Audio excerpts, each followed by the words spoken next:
Dogma is celebrating its 25th anniversary, so today let's talk about this Kevin Smith comedy.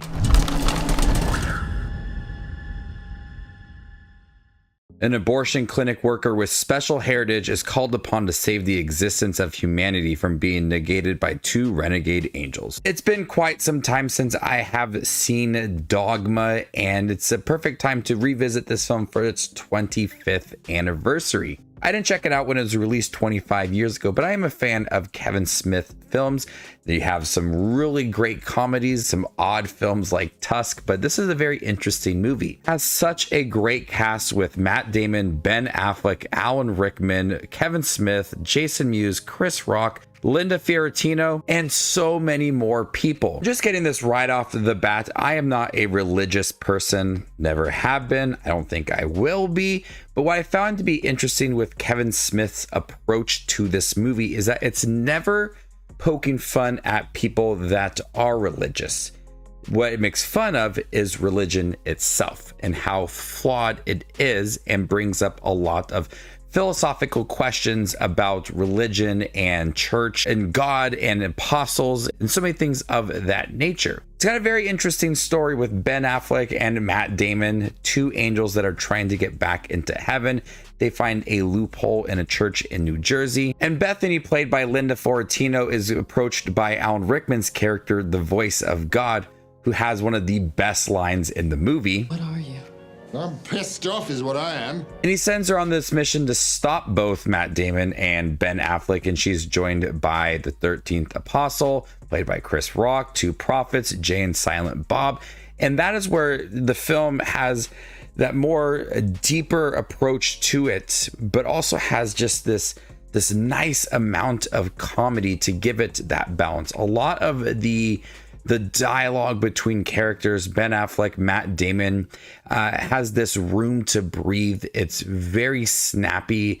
It's very mature. It raises all those questions about church and how angry Ben Affleck's character is and wants to get back into heaven. And when you introduce Jay and Silent Bob, you have their typical style of comedy. It's crude, it's hilarious. Where you can tell where Kevin Smith is not trying to have this aggressive script about religion and just be a very deep, mature, thought-provoking movie. With Chris Rock and Alan Rickman and Jay and Silent Bob and Ben Affleck and Matt Damon, they're able to take these characters that are flawed and have a much more comedic approach to it.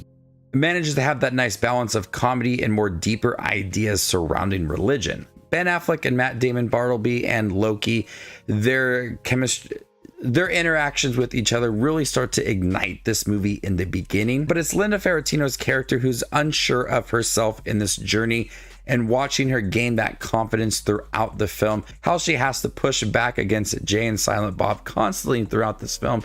We see that she is going through this hero's journey, and it starts to build momentum for that character. Chris Rock's really great in the film. This is where you start to have more of the challenging ideas about church. George Carlin, Alan Rickman, all the smaller performances in here are outstanding. But I still think that this film holds up after 25 years. Like I said, I did not see it 25 years ago, but still to this day, I believe that this movie is a strong film that challenges the idea of religion. It always seems respectful and never pokes fun at people that are religious. It steers away from showcasing people that are religious within this film. Very deep moments within here. The dialogue between characters allows that growth naturally throughout the film. The performances are good. It's got such a great cast, very iconic stars from the late 90s and early 2000s, still to this day. But that comedy is there. Jay and Silent Bob work so well within this film because you don't believe that they would be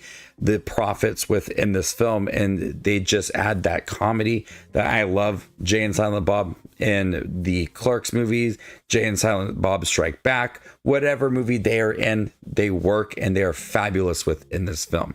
So if you haven't seen Dogma in quite some time, I do recommend checking it out in theaters to celebrate its 25th anniversary. I'm gonna go ahead and give Dogma a B+. Thank you guys for checking my review for Dogma, the Kevin Smith film from 1999. If you guys seen it by chance, what do you think about it? Let me know in the comment section down below, and stay tuned for more up and coming content like this. My name is Justin Watches Movies, and you guys stay classy, YouTube.